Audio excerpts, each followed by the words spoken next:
dicen que ya es la última tarde, se liberan de mí, ya no me ven más. Luego viene alguien más, entonces. ¿El curso sigue la próxima semana o después de hay una interrupción? No, no lo sé. Entonces, ya con eso pues terminamos con este primer módulo. Eh, para mí, y lo digo antes de terminar, ha sido un placer estar aquí. Además, como estamos en petit comité, porque ya más de la mitad no vienen después del examen, y por la hora, pues lo digo muy en serio. Pero más allá de eso, pues toca seguir avanzando y terminar con esta referencia al principio non bis in idem que estábamos estableciendo por la mañana, como este principio que impide una doble sanción al mismo sujeto por el mismo hecho con idéntico fundamento.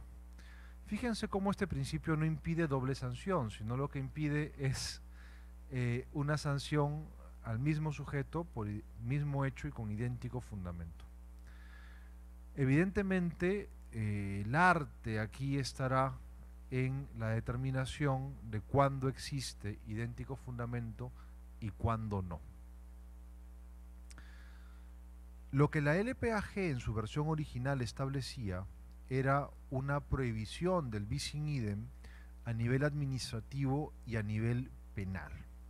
Es decir, no se podía imponer una doble sanción administrativamente y no se podía imponer una doble sanción, una sanción penal. O sea, no cabían dos sanciones, una administrativa y una penal, al mismo sujeto por idéntico hecho y con el mismo fundamento.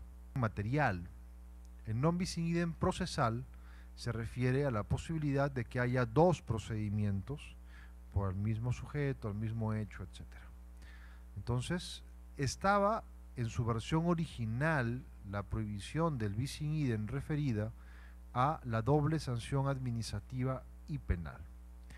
A partir de la modificación establecida por el Decreto Legislativo 1029, se establece también la prohibición del bis in idem a nivel administrativo. Es decir, se establece que no cabe imponer dos sanciones administrativas al mismo sujeto por el mismo hecho y con idéntico fundamento. O sea, no solamente se regula la prohibición del bis in idem entre lo administrativo y lo penal, sino también a nivel administrativo. Y esto, que pareciera ser una cosa favorable para el administrado, en realidad conlleva un problema. Porque si la norma dice que no cabe imponer dos sanciones al mismo sujeto por el mismo hecho y con idéntico fundamento, cabría entender, a contrario sensu, que cabe imponer dos sanciones al mismo sujeto por el mismo hecho, siempre y cuando el fundamento sea diferente. Entonces, fíjense cómo el decir que está prohibido el bis in idem en realidad puede conllevar un problema, porque significa que si hay bis, si no hay idem. Pero esto no es cierto tampoco por otra razón, porque hay una norma en la LPAG, la que regula el concurso de infracciones, según la cual cuando hay una misma conducta que constituye más de una infracción, se sanciona únicamente por la más grave. Por tanto, cuando hay un concurso aparente de infracciones, se aplica la prohibición del non bis in idem y solo cabe sancionar por una de ellas. ¿Por cuál? Por la más grave, porque así lo establece la norma de concursos. Cuando hay una conducta, que constituye más de una infracción con distinto fundamento, ¿cabe sancionar dos veces? No. La norma dice que solo cabe hacerlo una vez y por la más grave. ¿Por qué digo esto? Porque la regulación de la prohibición del bis in idem en la LPAG a partir del 1029 es esencialmente inútil. La norma de concursos ya permitía llegar a la misma conclusión. ¿Por qué? Porque según esta norma, si había una conducta que constituía más de una infracción, se castigaba por la más grave, no distinguía entre concurso aparente y concurso ideal. Tanto cuando había concurso aparente como cuando había concurso ideal, la solución era la misma, se castiga por la infracción más grave. Actualmente, la regla sigue siendo igual. Salvo que alguno quiera entender que la normativa de concursos ya solo regula el concurso aparente y que en caso de concurso ideal cabe imponer más de una sanción. Esa interpretación no es absurda, ¿eh? ¿Por qué? Porque cuando la norma prohíbe el bis in idem, está permitiendo el bis sin idem. Entonces, actualmente hay dos interpretaciones de la ley. Una, muy desfavorable para el administrado, según la cual, si el fundamento es distinto, cabe imponer más de una sanción, porque la norma sobre concursos aplicaría únicamente al concurso aparente de normas. Y otra interpretación, que yo creo más correcta y más favorable para el administrado, sería la de entender que en caso de concurso ideal, también se aplica la norma de concursos y no cabe la doble sanción. El problema aquí finalmente es determinar cuál es la más grave. El otro día lo conversaba con dos abogados amigos míos en materias de consumidor, ¿no? O sea, ¿qué es peor? ¿Una sanción de transportes, de Sutran, que puede ser la pérdida de la licencia, o una sanción de Indecopi que te pone 450 UITs de multa? Parece más grave la pérdida de la licencia, ¿no es cierto? Hombre, sí. Lo que pasa es que a lo mejor si te multan con 450 UITs, no solo te quitan la licencia, sino también te quitan los bienes. Te quiebran. Para una empresa chica, es peor la sanción de 450 UITs. Porque ¿de qué le va a servir la licencia si no le queda nada después del embargo? Tiene licencia, pero ya no tiene buses. Entonces, habrá que siempre tomar en cuenta que no es fácil determinar cuál es la más grave. La norma dice que cuando hay concurso te castigan por la infracción más grave. Ya.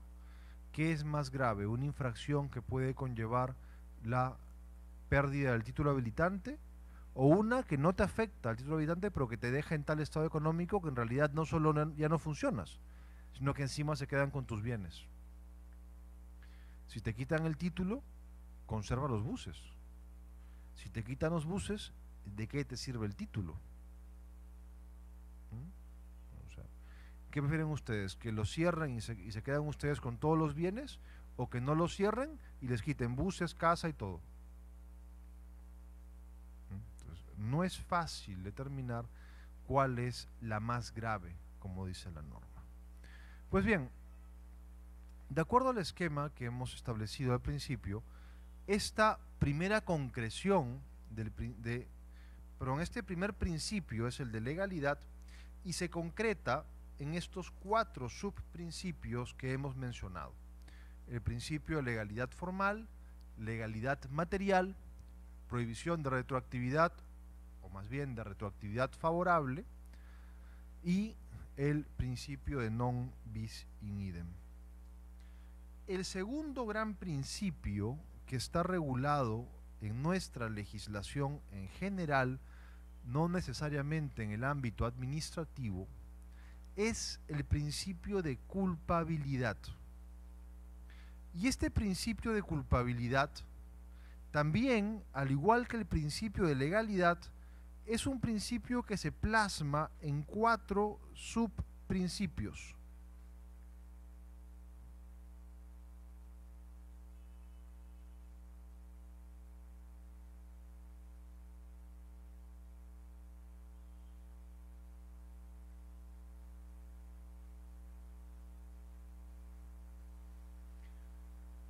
Primero,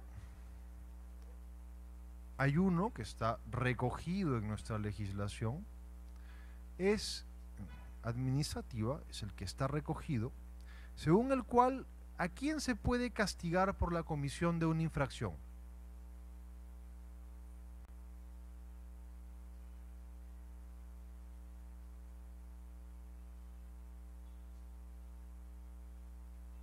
Únicamente a quien realiza la conducta infractora.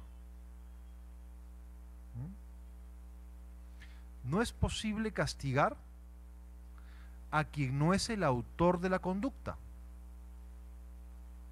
Esto es uno de los subprincipios del principio de culpabilidad y se llama, o se conoce como el principio de personalidad de las sanciones. Se castiga a aquel que ha cometido la conducta infractora. Esto ha sido reconocido en nuestra Ley del Procedimiento Administrativo General como el principio de causalidad. La LPAG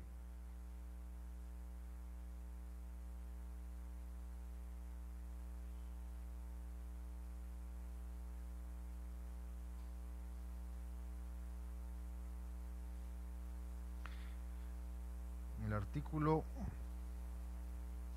238 dice que la responsabilidad debe recaer en quien realiza la conducta omisiva o activa constitutiva de infracción sancionable.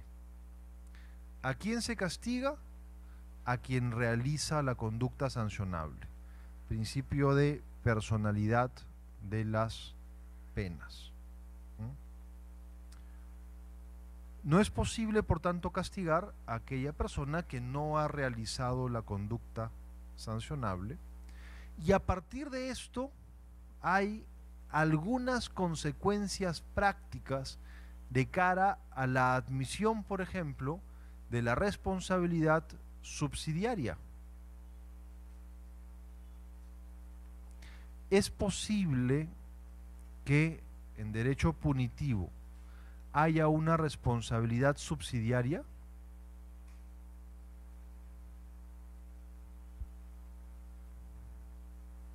En derecho civil sí. La responsabilidad extracontractual civil, por ejemplo, la responsabilidad contractual, pero la extracontractual por excelencia puede ser subsidiaria, responde uno por otro.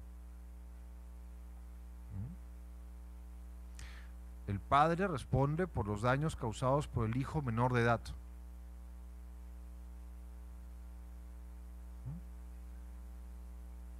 En el caso de la empresa responde por los actos de los representantes. En el caso de la responsabilidad en materia punitiva, este problema de la subsidiariedad es diferente. ¿Por qué? Porque estamos ante la imposición de un castigo y el principio de culpabilidad en general exige que se imponga un castigo a quien haya hecho algo mal. Tiene que haber un juicio de reproche. No puede castigarse a quien lo hizo todo bien. Por tanto, ese juicio de reproche tiene que estar dirigido al autor de la conducta infractora.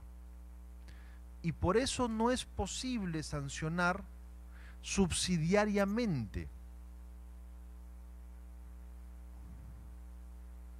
Las sanciones se imponen siempre de modo directo, son personales.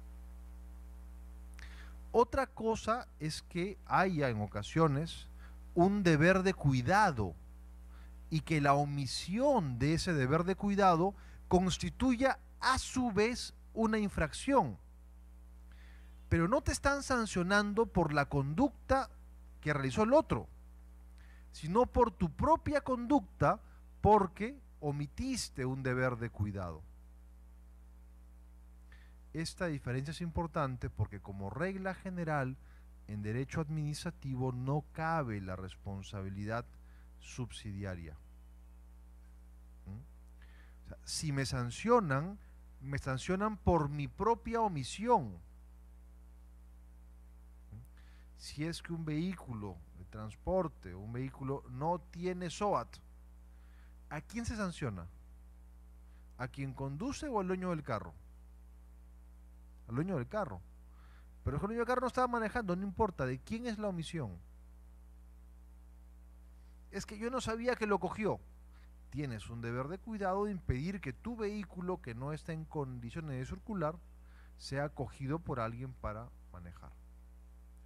Pero esa persona que está manejando el vehículo se pasa una luz roja. ¿Quién se castiga? A quien maneja. O sea, no puede castigarse al dueño del carro. ¿A quién le llega la papeleta? Al dueño del carro, pero porque hay una presunción de que él maneja.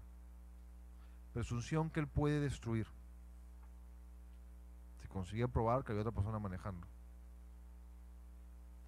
Cuando es fotopapeleta, cuando es papeleta impuesta por el policía le pone la papeleta a quien tiene el carro. Si estás manejando sin brevete, ¿a quién le pone la papeleta? A quien maneja sin brevete. Pero también hay una responsabilidad allí de quien permite que alguien maneje su carro sin brevete. Pero la infracción de esa persona no es manejar sin brevete,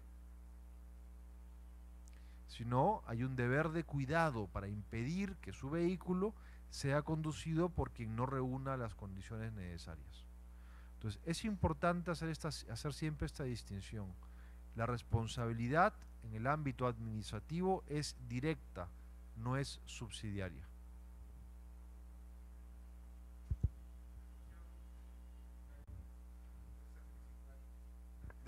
De las personas jurídicas vamos a hablar en un ratito, y vamos a hablar de la ley de contratos en un ratito, que es un caso muy especial. Sí. Entonces, también esto plantea una cuestión respecto a la responsabilidad solidaria. O sea, la subsidiaria está excluida y la solidaria, o sea, en la responsabilidad solidaria, cualquiera de los responsables respondería por el íntegro de la sanción.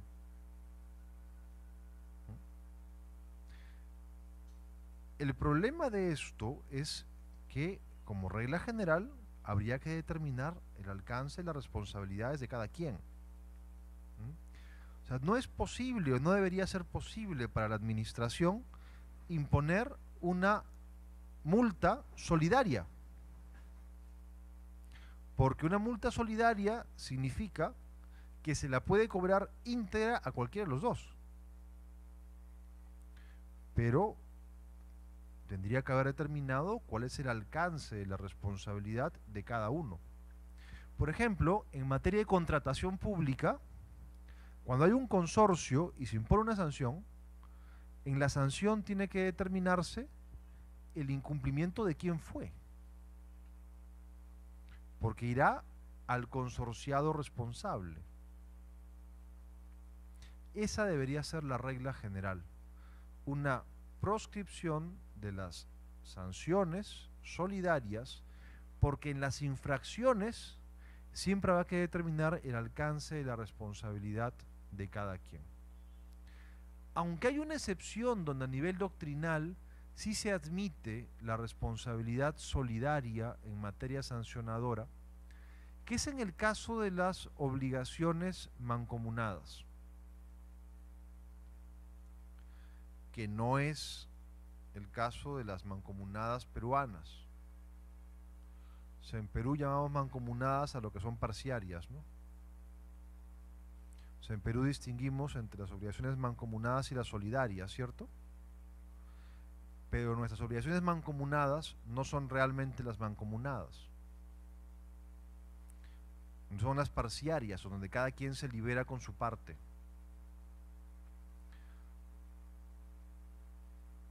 Cuando a nivel doctrinal, doctrina comparada, se habla de una obligación mancomunada, es una obligación que le corresponde a los dos sujetos en común. O sea, que cumplen o incumplen en común. O sea, ninguno puede cumplirla por su parte. Y a diferencia de las solidarias, no cabe que uno cumpla por todo. Son obligaciones en común que le corresponden a los dos. Y en estos casos, que evidentemente son excepcionales, se podría llegar a admitir, así lo estableció alguna doctrina, una responsabilidad solidaria. Es decir, que respondan por la multa, por el íntegro de la multa a los dos, porque la obligación le correspondía a los dos por igual. Y debían cumplirla los dos. No es posible determinar un nivel de responsabilidad de cada uno porque ambos son íntegramente responsables. Este supuesto es casi un supuesto del libro, por cierto. O sea, no es habitual. Podría ser, en algún caso, por ejemplo, es admitido, de una responsabilidad en la cual el gerente de la empresa es responsable junto con la empresa cuando ambos asumen en conjunto una obligación en un tema inmobiliario, por ejemplo. O sea, ¿qué sucede si no se cumple y hay dolo del representante? Pues a nivel de normas de consumidor, por ejemplo, se admite una responsabilidad solidaria. Pero son supuestos siempre muy discutibles y supuestos que incluso si se admiten tienen que ser extraordinarios. A la hora de delimitar la responsabilidad es necesario establecer cuál es el alcance de responsabilidad de cada uno de los autores de la infracción. Todo esto en virtud de la exigencia del principio de personalidad de las penas que está reconocido en nuestra legislación, que también admite la responsabilidad, voy a ponerla aquí, la ley,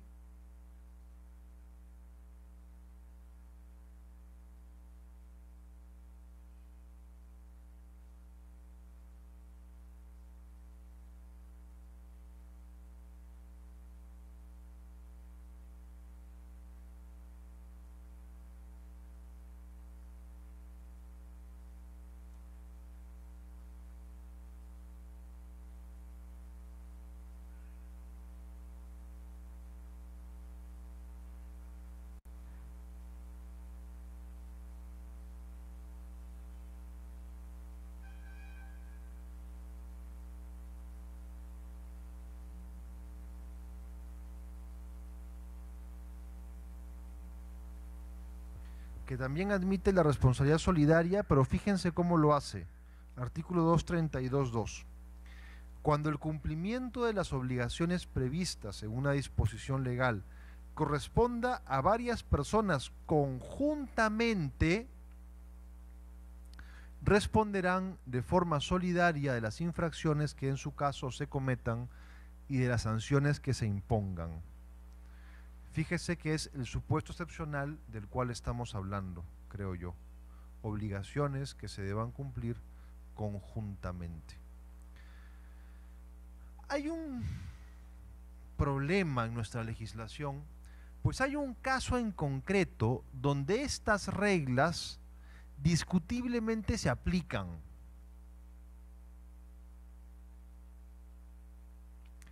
En la legislación de contratos públicos, la norma establece que si se inhabilita, como hemos visto, a una empresa en la que un sujeto tiene el 5% de las acciones, esa responsabilidad alcanza a cualquier otra empresa en la que ese mismo sujeto tenga idéntico porcentaje de acciones. Para mí, esta regla constituye, cuando es una regla general, una infracción al principio de personalidad de las penas, de las sanciones. Porque se está castigando a una persona jurídica diferente que no intervino en nada en la comisión de la infracción. Distinto sería el caso de que haya un fraude mediante persona jurídica, es decir, que como me inhabilitaron creo otra que intenta hacer lo que ya no puede hacer la primera. Pero esos casos de fraude mediante persona jurídica tendrían que determinarse caso por caso. Si establecemos como regla general que cada vez que sanciona una persona jurídica donde un accionista tenga 5%, eso inhabilita automáticamente a todas las vinculadas, estamos desconociendo este principio, entiendo yo, de personalidad de las penas. Sin embargo, así lo establece la legislación de contratación pública y yo creo que es inconstitucional, porque este principio se deriva de la Constitución. Nadie puede ser castigado por algo que no ha hecho. Entonces, o sea, yo soy socio o apoderado de una persona jurídica que es sancionada y porque también soy socio de otra, contagio la inhabilitación.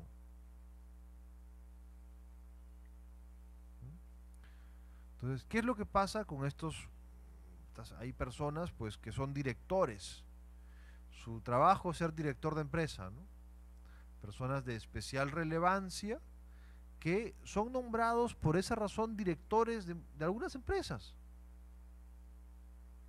Inhabilitan a una de ellas y se cae de todas las demás, aun cuando no sean del mismo grupo económico. Claro, eso evidentemente va contra este principio de personalidad de las infracciones, de las penas, perdón. También, aunque este es un ejemplo más de pregrado, están prohibidas las sanciones colectivas, ¿no? Entonces, el ejemplo que en alguna ocasión hemos sufrido todos, en una clase alguien hace algo y se pregunta ¿quién fue? Si no dicen quién fue, todos jalados. No, o sea, no se puede. O sea, la sanción tiene que individualizar al responsable. Entonces, puedes castigar a todos por la omisión del deber de información si existiera, ¿no? Si hay un deber de denuncia, pero no puedes sancionar a todos por la conducta infractual. Pues bien, esta primera concreción del principio de culpabilidad, que en general significa que no se puede castigar a alguien sin juicio de reproche, es el principio de personalidad de las infracciones. O sea, se castiga a quien comete la infracción. La segunda concreción del principio de culpabilidad es el principio de imputación por el hecho. ¿Esto qué significa? Sí, perdón.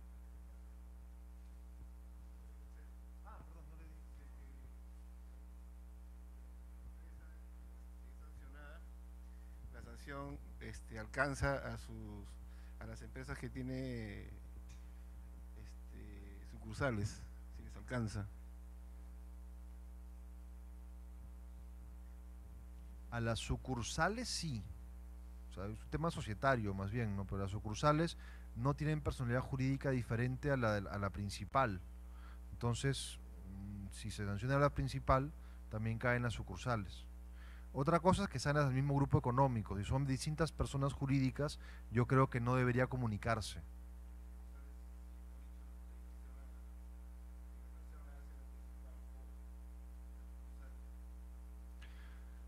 Pero es que es la misma persona jurídica.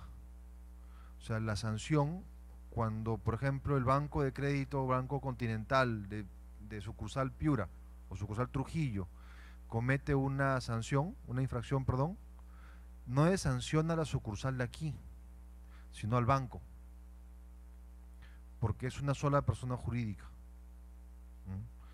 Distinto sería el caso de empresas vinculadas con personalidad jurídica diferente dentro del mismo grupo.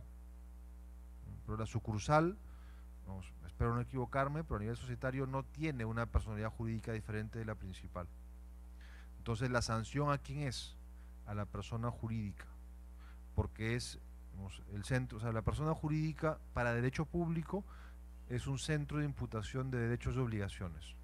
O sea, más allá de cuestiones de qué significa organización como personalidad jurídica, es un centro de imputación de derechos y obligaciones.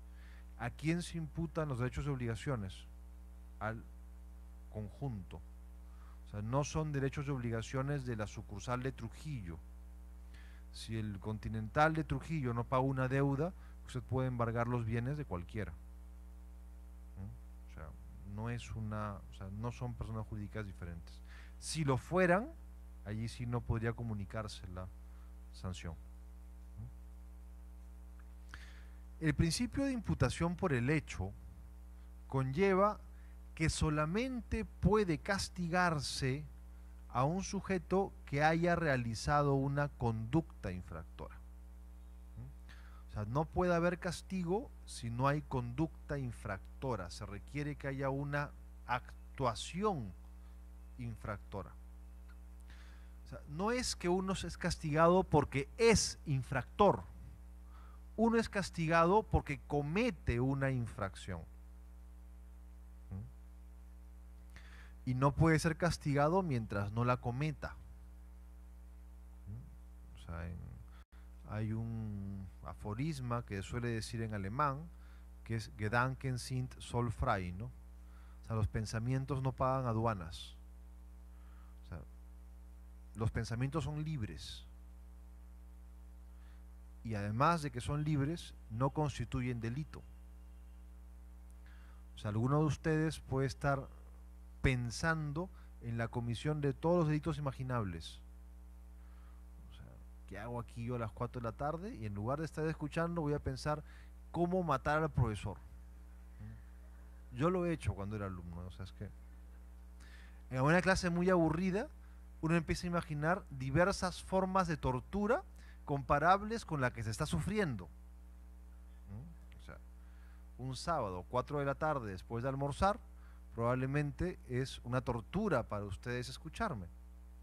Yo hablo, así que mi caso es más llevadero. Quienes tienen que escuchar, tienen que luchar contra dos cosas. Contra mí y contra el sueño. Entonces, bueno, para espantar el sueño, pueden empezar a pensar cómo matar al profesor. Es una tarea entretenida.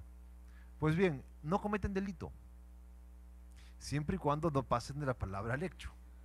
Si pasan del pensamiento al hecho. ¿Por qué? Porque eso será un tema esencialmente ético. O sea, la ética no es una perspectiva de la justicia, sino una perspectiva de lo que lo hace mejor a uno mismo. Evidentemente no te hace mejor divertirte pensando en el mal de otro. Pero la perspectiva de la justicia no se da porque no hay interacción. A nivel administrativo pasa lo mismo. O sea, el que uno piense, elabore, lucubre la comisión de infracciones, mientras estas no se materialicen, no puede ser sancionado. Y no se puede sancionar a alguien por ser infractor, sino que únicamente se puede sancionar por la comisión de infracciones. Y esto es muy importante a la hora de delimitar el alcance de la reincidencia como agravante. ¿Ustedes saben lo que dice el Código Penal sobre la reincidencia?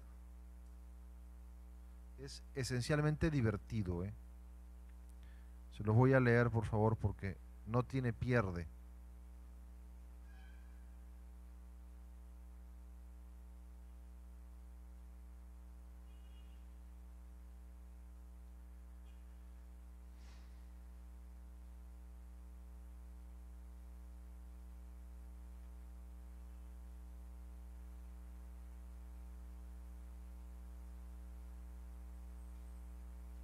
Más fácil.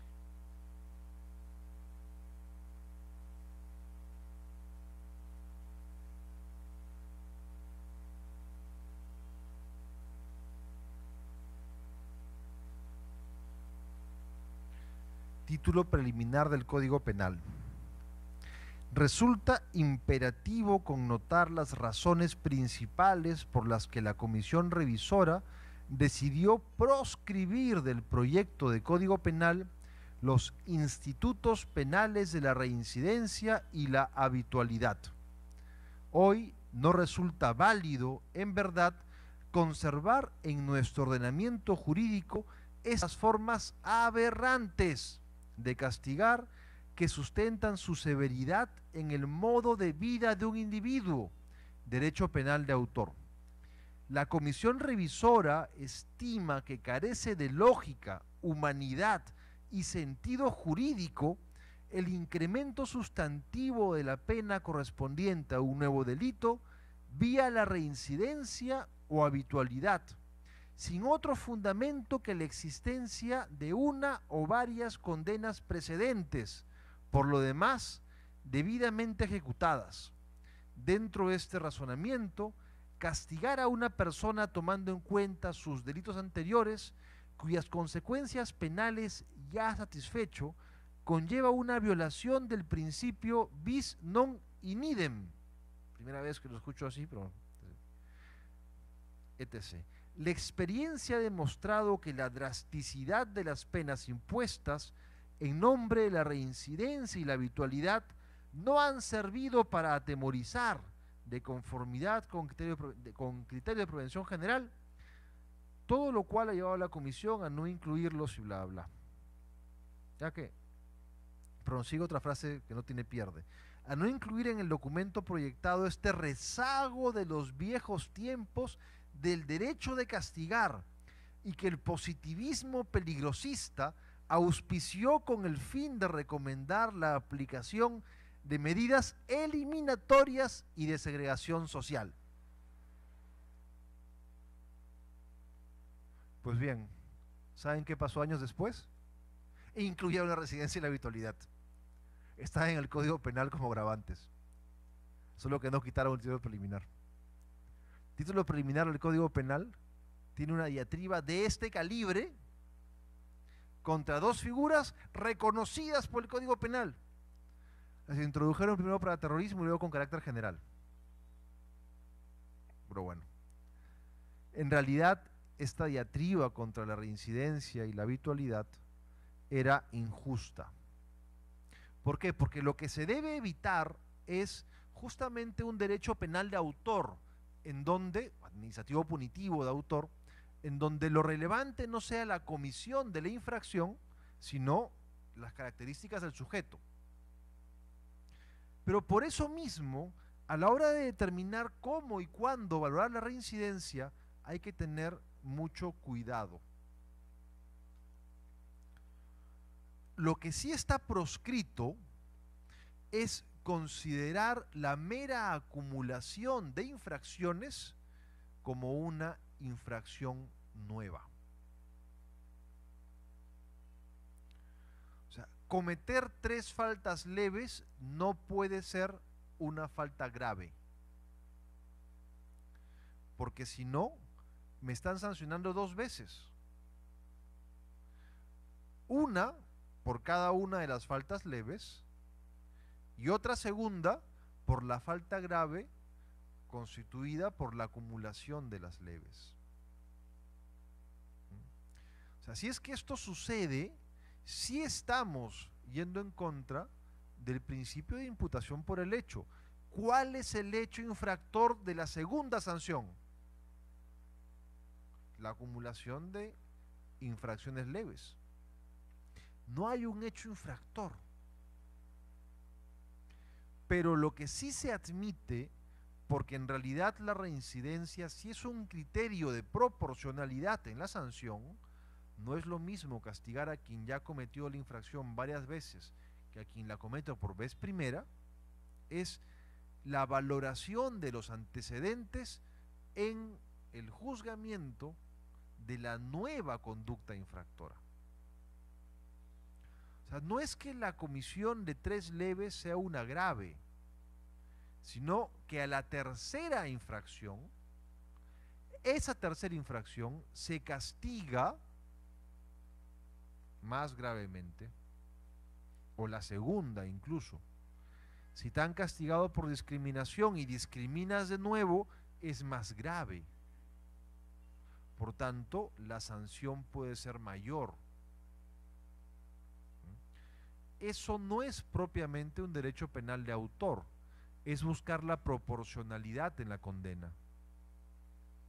Pero lo que sí está proscrito es que la acumulación de sanciones constituya por sí misma un nuevo supuesto infractor, y esto no es nada extraño. Una cosa muy criticada del régimen de la policía, por ejemplo, es que hay un número de puntos que deben tener los policías para poder seguir en el servicio, si no pueden pasar a reserva disponible, luego hasta lo pueden pasar a retiro. No me acuerdo las cantidades, pero imaginemos que sean 50 puntos.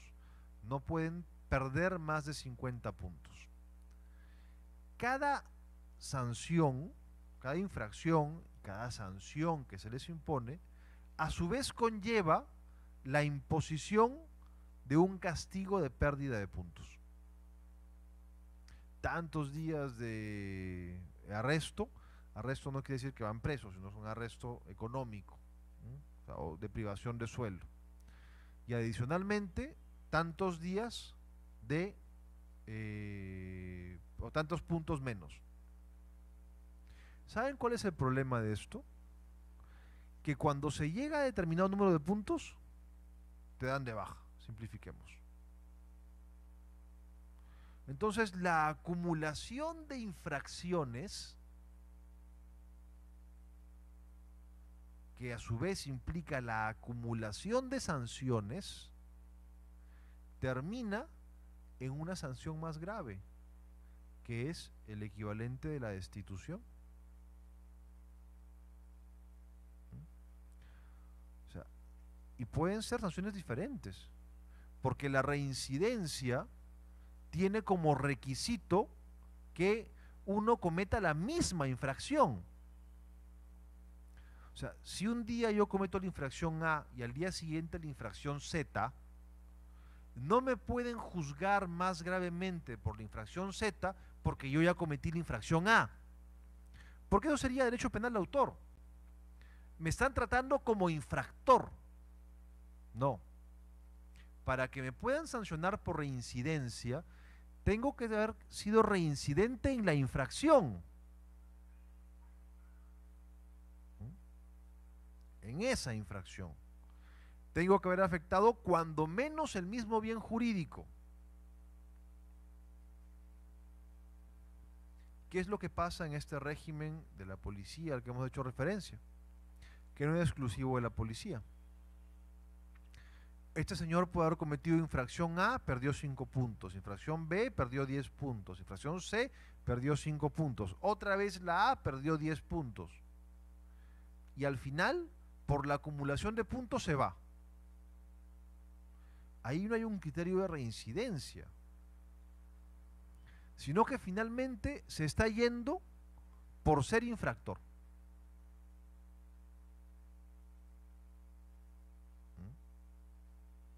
O sea, es un caso claro, creo yo, donde se está desconociendo el principio de derecho penal de autor, pero un derecho penal de hecho, y se está yendo a un derecho penal de autor, un derecho administrativo sancionado. Aquí los principios son los mismos.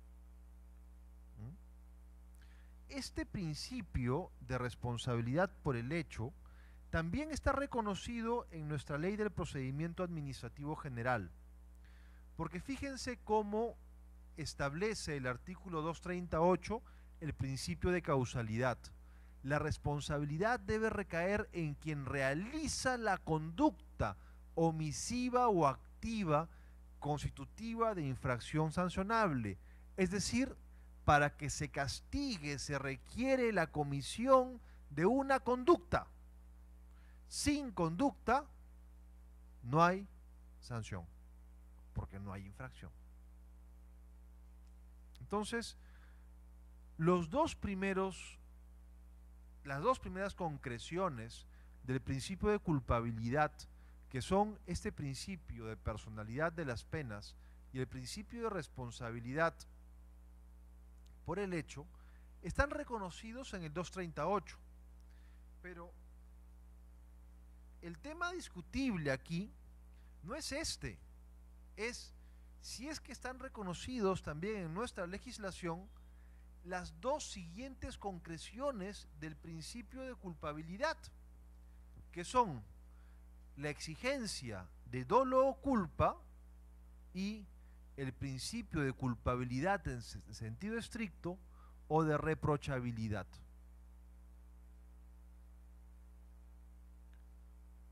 ¿Qué significa esto de la exigencia de dolo o culpa?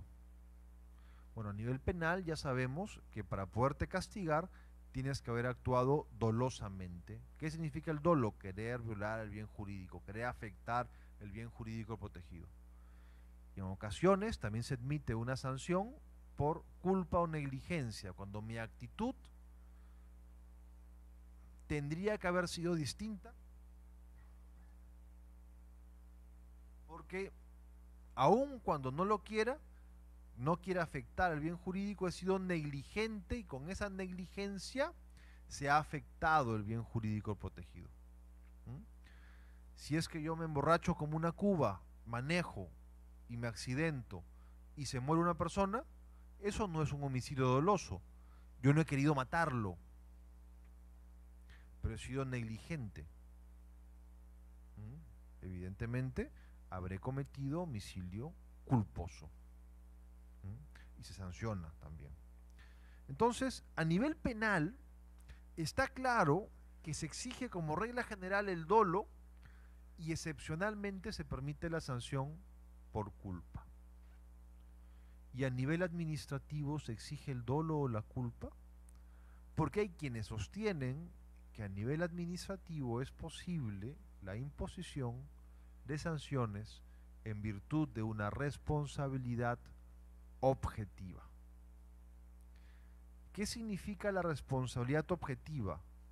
Que respondes así no hayas sido negligente y así no hayas tenido intencionalidad, así no hayas actuado dolosamente.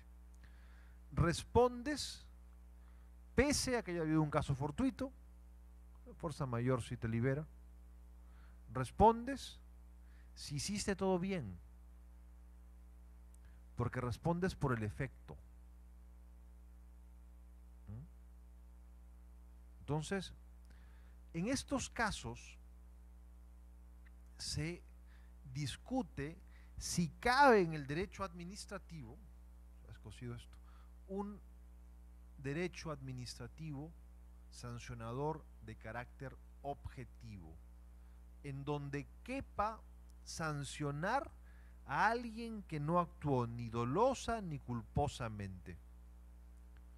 Y como ustedes sabrán, buena parte de la doctrina e incluso de la legislación peruana en materia ambiental, por ejemplo, así es, reconoce o parece reconocer este derecho administrativo sancionador objetivo, es decir, en donde se castiga sin juicio de reproche.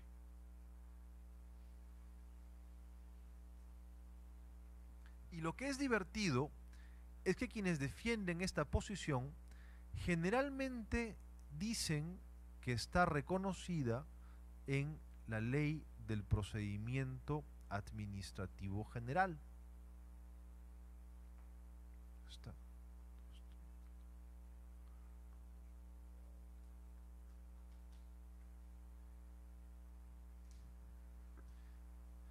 ¿Qué es lo que dicen? Artículo 233, principio de razonabilidad. Dicen que en derecho administrativo sancionador se puede castigar sin culpa y que la propia LPAG lo reconoce porque el 233 sostiene que la razonabilidad es un criterio, perdón, que la intencionalidad es un criterio de graduación de la sanción. O sea, como la intencionalidad es un criterio de graduación, es posible establecer sanciones objetivas, infracciones objetivas. Y esto es un error. La intencionalidad es el dolo. Eso, vamos a ver, no saberlo, por lo menos no haber revisado a qué se refieren en derecho penal con intencionalidad, es un error grave. Lo que este artículo dice es que la intencionalidad es un agravante, sí, pero la intencionalidad no es la culpa, es el dolo. Por tanto, no se dice en ningún lugar como regla general que la culpa no sea necesaria. Se dice que el dolo no es necesario, porque la intencionalidad es un agravante. ¿Se requiere culpa para sancionar en derecho administrativo? Hay leyes que dicen que no, pero para mí, salvo casos de vicios, de infracciones, perdón, meramente formales, donde ya la comisión de la infracción implica una negligencia, no presentar declaración de impuesto a la renta, por ejemplo, o sea, infracciones formales, que estas sí podemos decir que si no son objetivas, son sus hermanas gemelas. Como regla general, en derecho administrativo como en derecho penal, para castigar tiene que haber, y lo he adelantado ya, juicio de reproche. No pueden castigar a alguien que ha hecho todo bien. O sea, no es posible identificar dolo, no es posible identificar la negligencia, pero te castigo.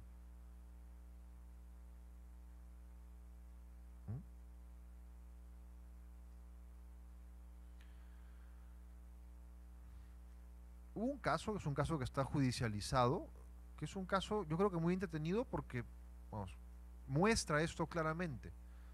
Lo voy a modificar un poco para llevarlo al extremo, ¿ya?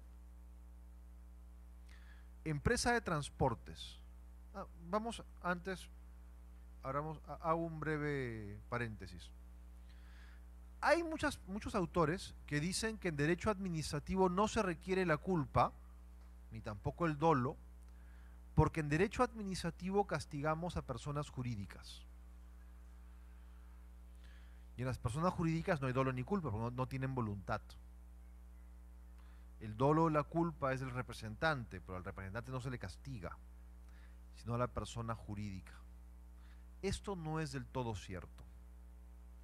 Ya hace bastante tiempo se viene discutiendo la responsabilidad penal, incluso, fíjense, de las personas jurídicas, entendiendo que sí pueden ser culpables. Pero claro, la culpa en la persona jurídica es un poquito distinta a la culpa en la persona natural. Es un defecto en la organización. ¿Cuándo hay culpa en la persona jurídica? Cuando por un defecto en la organización imputable a la propia persona jurídica se produjo la infracción, no se impidió la infracción o incluso se benefició la comisión de la infracción. ¿Qué sucede? Vamos yendo al caso ya. Si una empresa de transporte interprovincial hace que sus choferes manejen 12 horas y el chofer se estampa contra un camión en la hora 10 de manejo, ¿responde o no responde la persona jurídica? Hay un defecto en la organización. ¿Qué sucede si es que no inspecciona sus buses? Responde. ¿Qué sucede si el piloto no estaba capacitado, no conocía la ruta, tenía 124,000 multas? Hubo un caso en Ica de una avioneta que se cayó. Bueno, se han caído varias, pero esta era especialmente sangrante. La avioneta usaba gasolina de carro, era más barata, y además de 84, ¿no? O sea, había que ahorrar. Subían más personas de las que cabían, una más. El piloto era el guía turístico, entonces enseñaba, los mandos estaban ahí, mira, ahí están las ruinas de Nazca. El piloto cuando enseñaba las ruinas, en ocasiones, y estaba grabado y en YouTube, le dejaba los mandos a un pasajero. usted coge el mando, el timón, mientras yo enseño la ruta, no se preocupe, no pasa nada. Y estaba el pasajero ahí que movía, temblaba todo el avión y él como el pasajero con todo. Bueno, esa avioneta acabó un día estrellándose. Y la empresa decía que no era responsable, que el piloto le tenía la culpa de todo. A ver, me van a decir que no sabía qué gasolina ponía, me van a decir que no tenía mecanismos para impedir que suba gente de más, que no sabía que el piloto hacía eso, tanto lo sabía que lo había castigado por eso. Pero como no había otro, levantó el castigo. O sea, son casos de responsabilidad de la persona jurídica, pero por su propia culpa.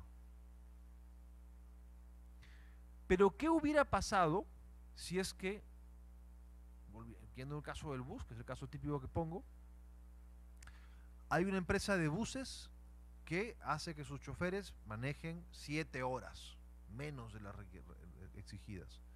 Tiene copiloto, no para en ruta, tiene límite de velocidad, hace revisiones técnicas diarias a su bus, le cambia todas las piezas que puedan fallar.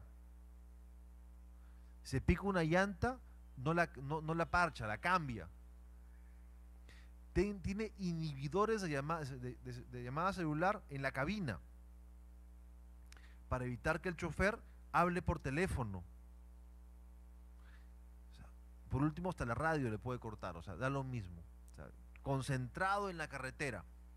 Los capacita, hace que conozcan la ruta, como salía en el video del Tursa una vez, y esto era, no sé si gracioso o ridículo, les hace hacer ejercicios, ¿no? Entonces aparecían en el video del Tursa los choferes haciendo saltitos y demás, todos ellos gordos llorondos, ¿no? Pero dando saltitos. Pero bueno, no es el Tursa de la que estoy hablando, pero me llamó la atención el video, pues hace eso. Exámenes psicológicos constantes, tests de alcoholemia, de drogas, o sea, los mejores choferes del mundo. Pues bien, a un chofer de esta empresa, justo antes de salir, lo llama la mujer y le dice, por si acaso, no regreses. Cuando vengas, ya cambié la cerradura. No te quiero ver más, me voy con tu hermano y me llevo los hijos. Entonces, ese chofer sale y decide suicidarse, ¿ya? Y se estampa contra un camión de gasolina que iba adelante. Claro, se muere él y los 30 de atrás. ¿Sancionamos a la empresa?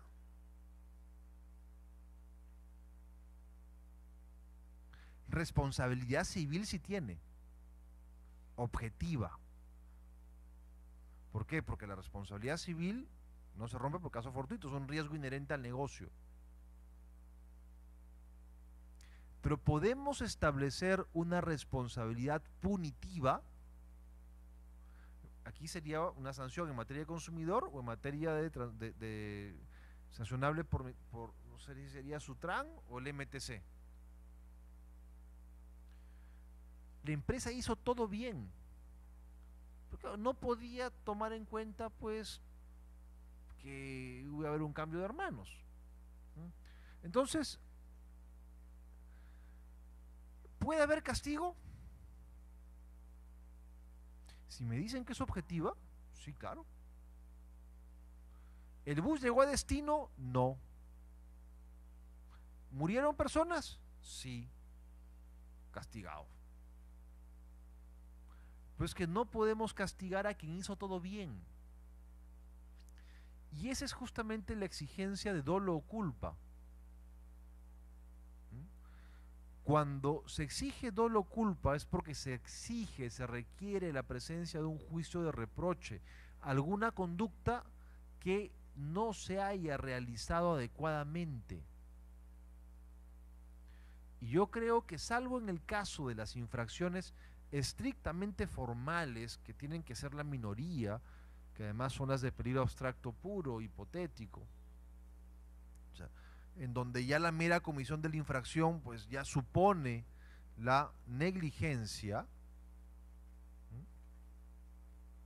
no es posible que se sancione sin culpa. Pensemos en la declaración de impuesto a la renta, ¿no? Entonces, no la presento en el día. Y digo, pero no la presenté porque ese día me accidenté. Estaba yendo, tenía la declaración en la mano, cruzando la calle Paranat y me atropellaron. ¿Y qué le van a decir? Qué pena, pero ese es el último día. Si hubiera ido el día anterior, no se hubiera accidentado. No, perdón, es que me accidenté un mes antes y estuve en coma. Ah, ¿y por qué no nombraron representante? O sea, no te puedes liberar, porque ya la mera comisión de la infracción va a presuponer cierto grado de negligencia. O sea, en este caso el juicio de diligencia es tan riguroso que ya, una infracción formal, que ya la mera comisión de la infracción casi que conlleva una negligencia.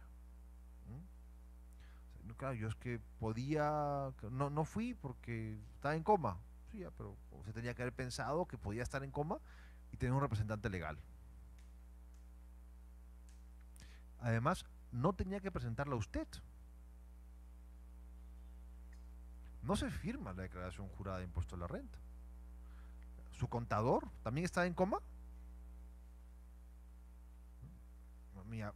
Mi papá estaba enfermo, estuvo muy malo con esas fechas, estuvo hospitalizado. Una semana después, cuando ya podía estar mejor, le pregunté, oye, ¿y la declaración la presentaste? Llamó a la persona que trabaja con él, ¿la presentamos? Sí, doctor, ya está presentada. Menos mal. Pero claro, mi papá ya lo han operado ayer de nuevo, por cuarta vez en mes y medio. Entonces, evidentemente no iba a estar pensando en declaración de impuesto a la renta, estaba pensando en morirse. Entonces, pero si no la presentaba, encima ahora que está mejor, le caía la multa. Pero porque había otros mecanismos para impedir que, o para lograr presentarla. Por último, presentabas una declaración en blanco y luego rectificabas, que se puede hacer. O sea, presenta la declaración en blanco y luego inmediatamente, cuando ya hay alguien que se ocupe, se hace la rectificatoria. O sea, no declaras nada, declaras que declaras. Y a la semana, a los 10 días, presentas una declaración rectificatoria. No te puedes decir, no, es que no lo pude presentar, no, eso ya es negligencia. Pero los casos son excepcionales. Normalmente siempre tiene que hacerse un juicio sobre la diligencia de las partes, del sujeto autor de la infracción. Porque si no, se castiga a quien hizo todo bien, y eso está mal. Civilmente puede haber responsabilidad objetiva. ¿Por qué? Porque la responsabilidad civil no es imponer un castigo, es determinar qué patrimonio se hace cargo del daño. O sea, quien crea un riesgo y se beneficia de él, responde por la materialización del riesgo, así sea sin su culpa. O sea, la responsabilidad civil objetiva, uno responde en caso de accidente. Caso fortuito, derecho comparado, aquí en Perú los mezclamos, no libera, el accidente no libera. Aquí en Perú el Código Civil dice que no, porque confunde caso fortuito con fuerza mayor. Pero la materialización del riesgo inherente al negocio no libera de la responsabilidad civil. Pero no tiene por qué implicar una responsabilidad punitiva. Porque si yo hago todo bien, no me tienen por qué castigar. O sea, ¿qué sucede? Fue otro caso, además este caso fue hasta, yo creo que diría hasta aberrante. Una empresa de transporte se va a la sierra siguiendo la ruta habitual y el camino está tan mal, tantos baches porque ha habido huaicos, que se rompe el eje y el bus no llega, lo sancionan. Y la empresa dice, pero es que yo no he llegado, pese a que el bus estaba en perfectas condiciones cuando salí, porque la carretera estaba tan mal que ha producido una avería. ¿Y qué le dijeron? Ese es el riesgo de tu negocio, tú respondes igual.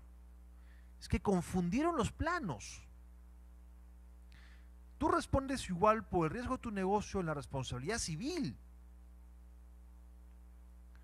Pero si tu bus iba bien, tenía todas las revisiones. Si tu chofer no era un animal, se metió bien, o sea, hacía todo lo que pudo. Pero por culpa de otro, del estado, de las lluvias, del sol, de lo que sea, la carretera estaba en mal estado. Respondes. Yo creo que no tiene sentido. ¿Mm? Pero bueno. Fíjense, por ejemplo, que en el caso de un accidente por tierra, si le cae un rayo al bus, es fuerza mayor. Es un riesgo externo al negocio. Pero si le cae un rayo a un avión, es caso fortuito. Es un riesgo inherente al negocio. Si se cae un avión porque le cae un rayo, ¿se puede castigar a la compañía? Responsabilidad civil se le va a exigir. Pero además castigarlos, código del consumidor, servicio no idóneo. No llegué, pues, yo no me puedo quejar, mi familia. Yo ya estoy enterrado. Entonces, no llegué. No. Porque habrá responsabilidad civil, porque es una materialización de un riesgo inherente al negocio. Claro, si lo que hay es que, como la película 2012 cambia el mundo y cuando quieres aterrizar está 1000 kilómetros más allá, ahí ya no hay ni siquiera responsabilidad civil, porque es fuerza mayor. Pero bueno. Entonces, ese tercer requisito de la culpabilidad, que es la exigencia de dolo culpa, también tiene que concretarse. Y si no se concreta, estaríamos ante, yo creo que una sanción inconstitucional, porque es sin juicio de reproche. Se castiga a quien hizo todo bien. El cuarto elemento, el cuarto principio que está dentro de la culpabilidad es este principio de reprochabilidad o principio de culpabilidad en sentido estricto, que se refiere ya a la posibilidad de imputar la conducta al sujeto.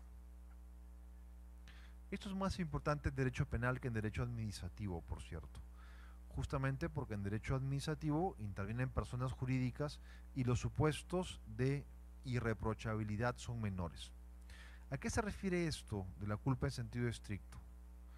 Puede ser sancionable una persona que comete el delito, que le es imputable, que actúa negligentemente, pero que está loco, o actúa dolosamente. Un psicópata.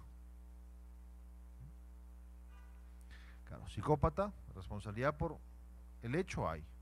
Personalidad de las penas hay. Culpabilidad seguro, es doloso, o sea, está disfrutando cada instante de su homicidio. Pues se demuestra que es un psicópata, no es reprochable penalmente. Entonces, esa exigencia de culpabilidad en sentido estricto, reprochabilidad, también podría darse en el derecho administrativo, pero yo creo que es mucho más difícil de que se dé por el tipo de infracciones que se cometen en derecho administrativo. Pero podría pasar un menor de 16 años que coge un vehículo y lo encuentra en el vehículo manejando, tiene 14 años, que lo sanciona, 13 años, un niño de 8 años, que le ponemos una multa. O sea, al padre sí, porque permitió que un señor sin brevete manejara su vehículo, pero al niño lo castigamos. Claro, son supuestos especiales. Además hay que tomar en cuenta que la conducta también tiene que ser antijurídica, tiene que implicar la lesión a un bien jurídico, pero también por esa misma razón se tienen que aplicar las excepciones a la antijuridicidad, que son los estados de necesidad y el error. ¿Se aplica en derecho administrativo la figura del estado de necesidad justificante y desculpante? Yo creo que sí. Si ustedes están, el caso que le ponía antes a una pregunta, intentando llegar a un hospital para salvar la vida de una persona y se pasan 3 semáforos y violan el límite de velocidad, porque tienen a un tipo que le han dado un disparo atrás y muriéndose, ¿los pueden castigar? Los pueden intentar castigar, pero pueden alegar que hay dos bienes jurídicos de distinto nivel en pugna y que ustedes intentaban proteger un bien jurídico de mayor nivel. Sí. ¿Y esto a qué afecta? Afecta la antijuridicidad. Las infracciones también tienen que ser antijurídicas. El error. ¿Qué sucede si es que hay error? La propia LPAG, modificada por el 1029, establece que el error puede ser una causa de reducción de la sanción.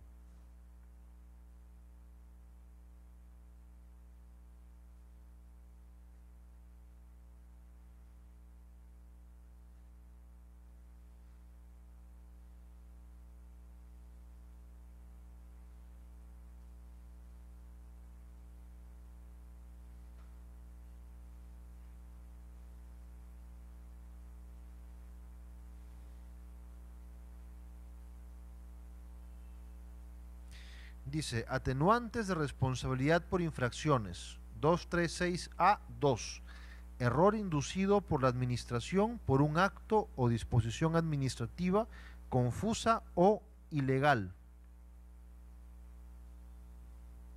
Hombre, depende qué tipo de error sea, ¿no? Esto será el caso en que el error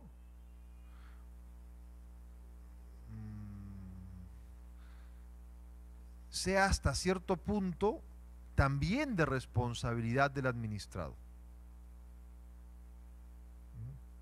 Pero puede pasar que el error sea un error del que el administrado no puede escapar.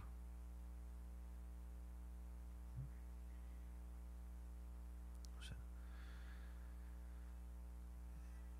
¿qué sucede si es que, dice la norma, que el error es inducido por la administración? Atenúa la responsabilidad. Pero si no había forma para que el administrado sepa que la administración se equivocaba cuando le decía que sí.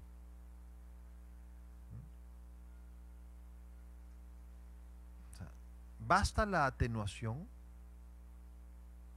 O sea, si uno tiene una empresa que tiene 10 abogados y hace una consulta a la administración porque tiene dudas sobre la interpretación de la norma y le dicen que la norma se interpreta así y ustedes actúan tal como les han dicho que se interpretan y luego le dicen no, perdón, no era así, era así y por tanto cometiste la infracción. O sea, basta que te atenúen la responsabilidad.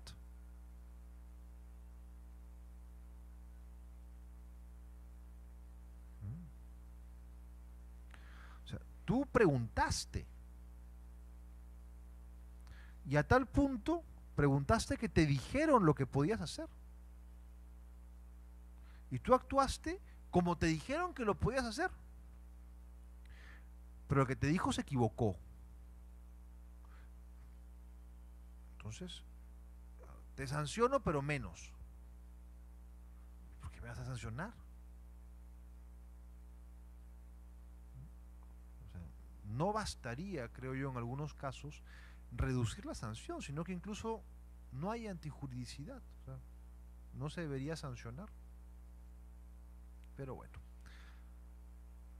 Entonces, primer gran grupo de principios establecidos en el LPAG, aquellos que guardan relación con el principio de legalidad.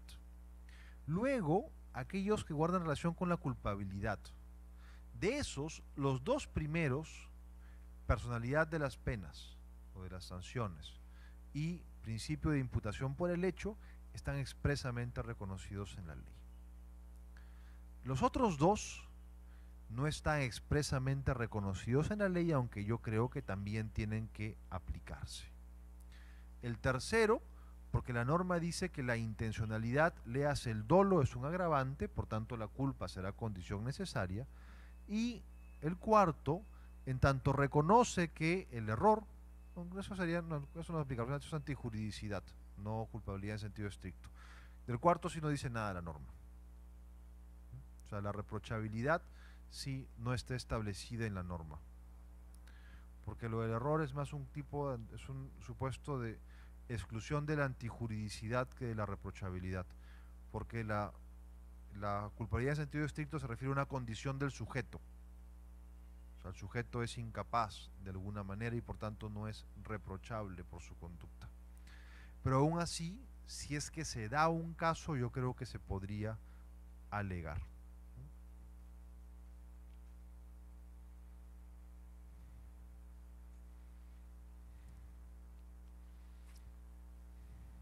Incluso para reducir la infracción, O sea,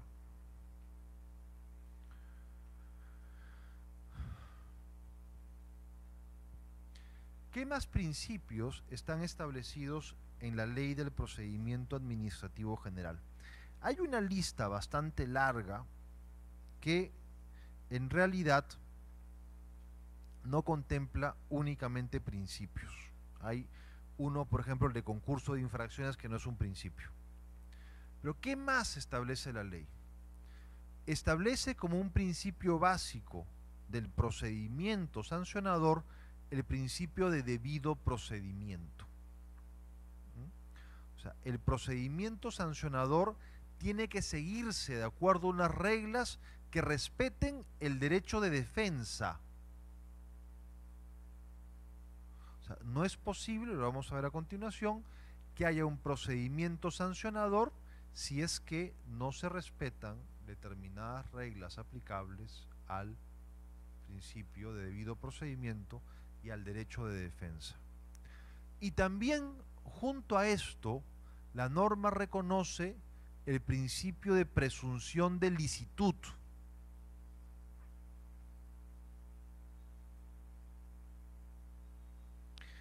Las entidades deben presumir que los administrados han actuado apegados a sus deberes mientras no cuenten con evidencia en contrario. Esto es el equivalente administrativo al principio de presunción de inocencia. Por eso, a mí me suele producir cierto fastidio cuando escucho en la prensa, y más aún cuando lo escucho en abogados, esto de el presunto responsable o el presunto autor. La prensa entiende que con eso se libera, ¿no? Ya no estoy diciendo que sea autor, presunto autor, es todo lo contrario. O sea, puede ser el imputado. Esta frase es neutra, porque es el acusado. Pero el presunto responsable implica la inversión de la carga de la prueba. O sea, es responsable mientras no pruebe lo contrario, es al revés. Sucede lo mismo en derecho administrativo. Se presume que la conducta del sujeto es lícita mientras la administración no pruebe lo contrario. Pero hay ocasiones, y eso también es importante, en donde se invierte la carga de la prueba. Y esto pasa generalmente cuando hay una infracción cometida por una persona jurídica, porque es muy difícil para la administración probar que hubo un defecto en la organización, porque no está dentro. Y se invierte la carga de la prueba de modo que es la persona jurídica la que debe probar que el defecto no le es imputable. O sea, hay ocasiones donde se invierte la carga de la prueba de modo que le corresponde al imputado demostrar que él actuó apegándose a las reglas normales de la actuación. ¿Por qué? Porque de otra manera sería imposible la probanza. Es más, en ocasiones aplica hasta la teoría de la carga dinámica de la prueba, ¿no? Tiene que probar quien está en mejor condición procesal de probar. Pues son supuestos excepcionales en donde se invierte la carga de la prueba, de modo que es el imputado quien debe probar su inocencia. ¿Por qué? Porque sería imposible probar su responsabilidad. Él está en condiciones de aportar la evidencia respecto de la realización de la infracción, pero la administración no podría estar en esa situación. Claro, es un penal, como pueden imaginar, a un penalista esto le sonará pues a atentado contra el derecho prebecariano y todo lo demás, pero en administrativo, y son las pequeñas matizaciones que se admiten, sí se puede hacer, por el tipo de infracción de la que estamos hablando. Luego la norma también contempla el principio de razonabilidad, que se refiere a la proporcionalidad de la sanción. La sanción tiene que ser adecuada a la infracción cometida. Y este principio de razonabilidad opera en dos niveles. Primero para el legislador cuando tipifica y después para la administración cuando concreta la infracción. O sea, el principio de razonabilidad es una exigencia para quien establece la tipificación y luego también cuando existe discrecionalidad para la administración a la hora de imponer el castigo, también la vincula. Hay veces en las que no existe esta discrecionalidad. Cuando alguien se pasa un semáforo, ¿de cuánto es la multa? X soles. O sea, ahí no hay que para arriba, para abajo. Pero hay otros casos donde la norma establece límites máximos y mínimos para que se determine una sanción. En esos casos, este principio de razonabilidad también se aplica al órgano administrativo encargado de determinar la sanción. Cuando no hay discrecionalidad, la verdad es que este principio se aplica únicamente al tipificador. Y aquí es que el reglamento alcanza toda su eficacia, porque los reglamentos generalmente establecen reglas, criterios para la graduación de la sanción, reglamentos, directivas, etc. Por tanto,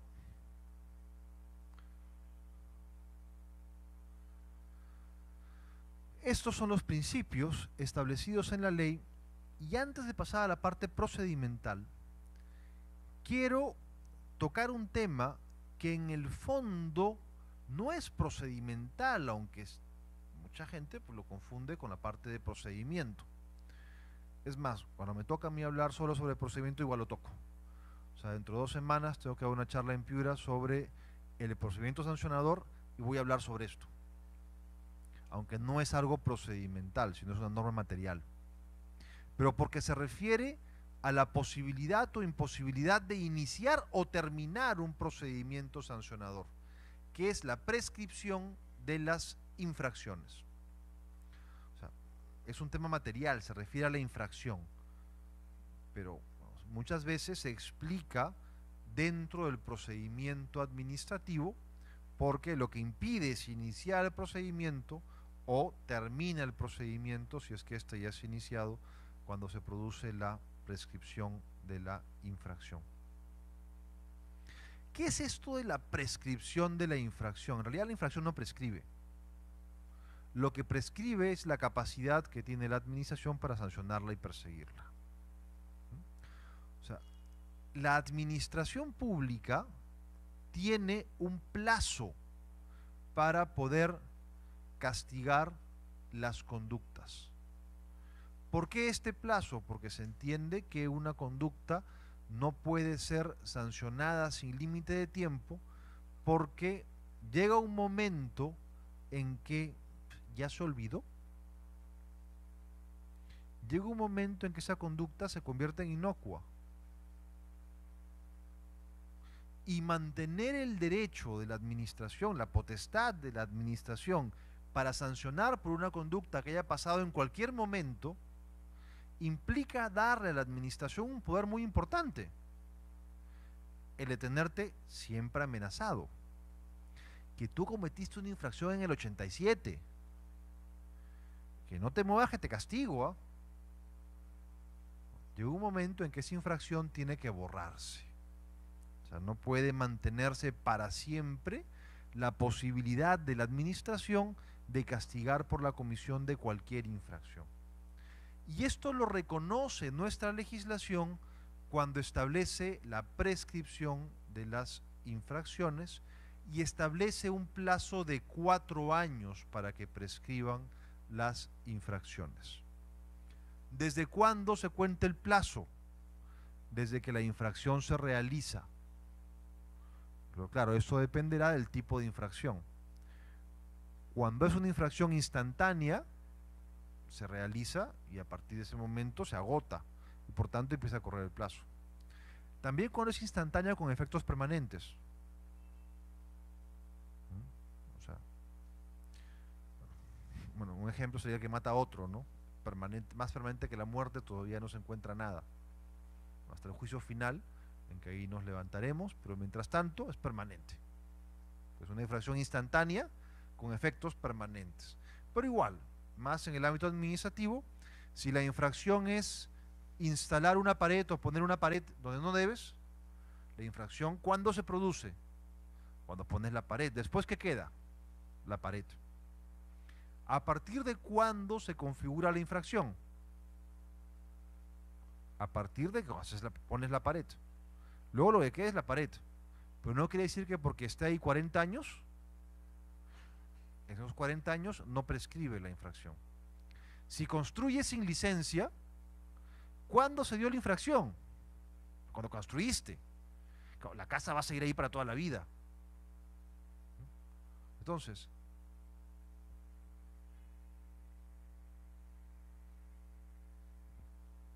ya. Luego tenemos las infracciones permanentes, que son infracciones en las que estás en un estado infractor. Operar sin licencia. Mientras operes sin licencia, estás cometiendo la infracción. ¿Cuándo empieza a contarse el plazo de prescripción? Desde que cesa. Mientras no cese, sigues cometiendo la infracción. Infracciones continuadas. Sucesivas infracciones que en sí mismas consideradas serían perfectas para constituir una infracción, pero que tienen una unidad de conducta. ¿Desde cuándo contamos la prescripción? Desde la última.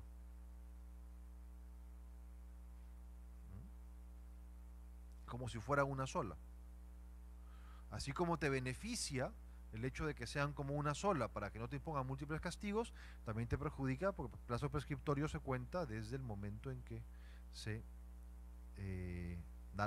realiza la última.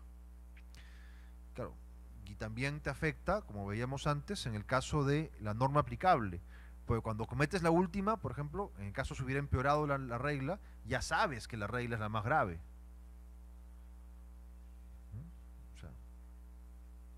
Pero bueno, entonces el momento del inicio de la prescripción depende del tipo infractor. ¿Y cuál es el plazo de prescripción? La norma dice actualmente que son 4 años. Esto significa que todos los plazos mayores establecidos por ley han quedado reducidos a los 4 años. Y la norma también establece que el plazo es que cualquier modificación a este plazo tiene que hacerse por la vía de la ley.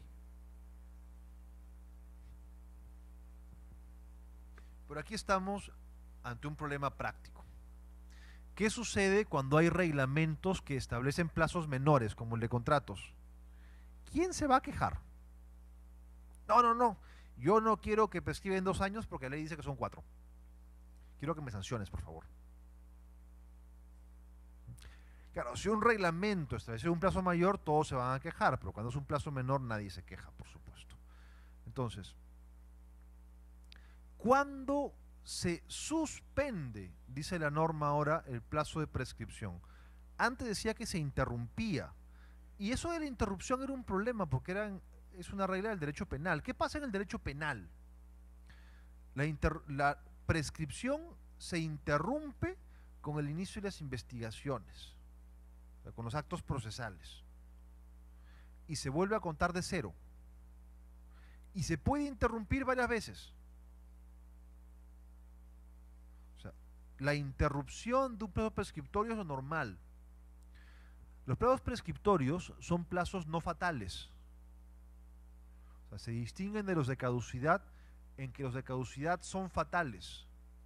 O sea, nacen para cumplirse o para no cumplirse, pero no para renovarse. Un plazo prescriptorio, en principio, es un plazo renovable. Por eso, en derecho penal, el plazo prescriptorio se renueva cada vez que se interrumpe y vuelve a cero, como en el Código Civil. Lo que pasa es que en derecho penal hay una prescripción larga. La acción penal prescribe ineludiblemente cuando se llega como plazo para la acción al plazo máximo de condena más el 50%.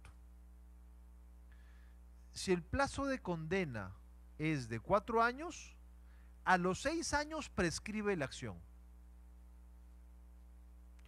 Así estés en investigación preliminar, estés en prisión preventiva, si a los 6 años no te han sancionado, prescribió, olvídate, puedes ser presidente de nuevo.